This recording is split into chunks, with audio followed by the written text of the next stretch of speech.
قیامت تک حضرت امام حسین رضی اللہ تعالیٰ عنہ نے اپنی سنت کو بطور نمونہ چھوڑا اور فرمایا وَلَكُمْ فِيَّ اُسْوَةٌ، میں اس لیے خود کربلا کے ریگزار کے اندر ایک انوکھی داستان رقم کرنے جا رہا ہوں تاکہ قیامت تک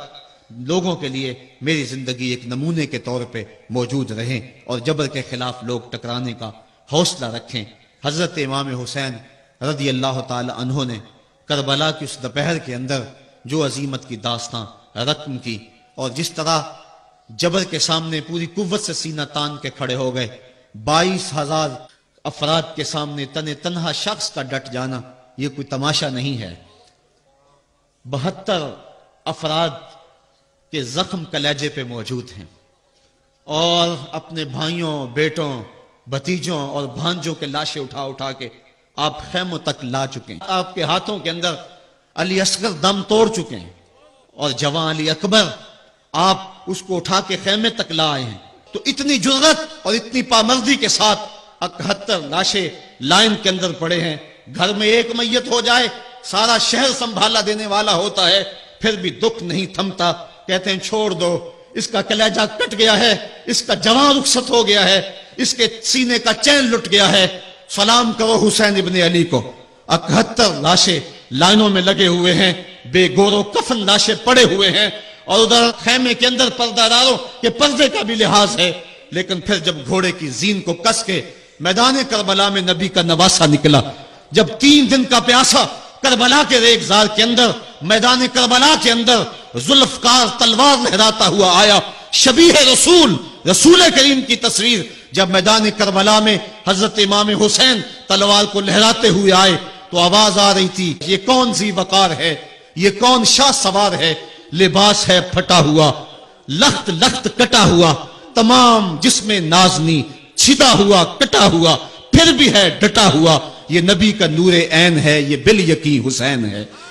تو حضرت امام حسین رضی اللہ تعالیٰ عنہ نے کس انداز کے ساتھ جبر کے خلاف پوری قوت سے کھڑے ہو کر کے دنیا کے سامنے اپنا اسوہ رقم کیا، اور گھوڑے کی زین سے جب فرش زمین کی طرف آئے، حضرت امام حسین رضی اللہ تعالیٰ عنہ کا آخری وقت سر جو تھا وہ سجدے میں تھا، اور سجدے کی حالت کے اندر دست قاتل نے سر حسین کو تن حسین سے الگ کیا۔ یہ دنیا کے سامنے حضرت امام نے اپنا اسوہ رکھا کہ یہی تو پیغام میں دینے آیا ہوں، یہی تو جو ہے وہ تحریر میں نے کربلا کی ریت پر اپنے خون سے رقم کرنی تھی کہ یہ سر کٹ سکتا ہے لیکن جھکے گا تو صرف اپنے مالک کی چوکٹ پہ جھکے گا،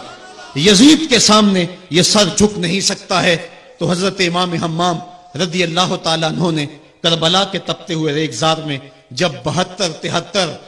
لاشیں خیموں کے سامنے پڑے تھے اور اتنے زخم کلیجے پہ تھے، راوی کہتا ہے کہ جب آپ کی قمیض اتاری گئی تو 113 سوراخ اس میں تیروں کے تھے، 33 زخم نیزوں کے تھے، 34 گھاؤ تلواروں کے تھے، اتنے زخم جسم کے اندر اور جسم چور ہے زخموں سے۔ لیکن حضرت امام حسین نے جب پیشانی سجدے میں رکھی تو آخری لفظ یہ تھے اللہم رضن بقضائک وصبرن علی بلائک تسلیما لامرک سبحان ربی الاعلی۔ مالک تیری تقدیر پہ راضی ہو گیا ہوں، مالک زخم سہ پہ بھی میں مسکرا رہا ہوں، مالک تیری طرف سے جو دکھ آئے میں نے ان کو قبول کیا، جے سونا میرے دکھ وچ راضی تے میں سکھ نو چلے ڈاواں، مالک میں سب کچھ قبول کیا، حسین تیری رضا پہ راضی ہے، میرے مالک تو بھی بتا تو بھی حسین پہ راضی ہوا ہے کہ نہیں ہوا ہے۔ آواز آ رہی تھی اس پیاسے پر علی شیر خدا کو ناز ہے، اس نواسے پر محمد مصطفیٰ کو ناز ہے، اوروں نے بھی سجدہ کیا پر اس کا عجب انداز ہے، اس نے وہ سجدہ کیا جس پر خدا کو ناز ہے۔ اے حسین ابن علی تم پر سلام، نازش آل نبی تم پر سلام۔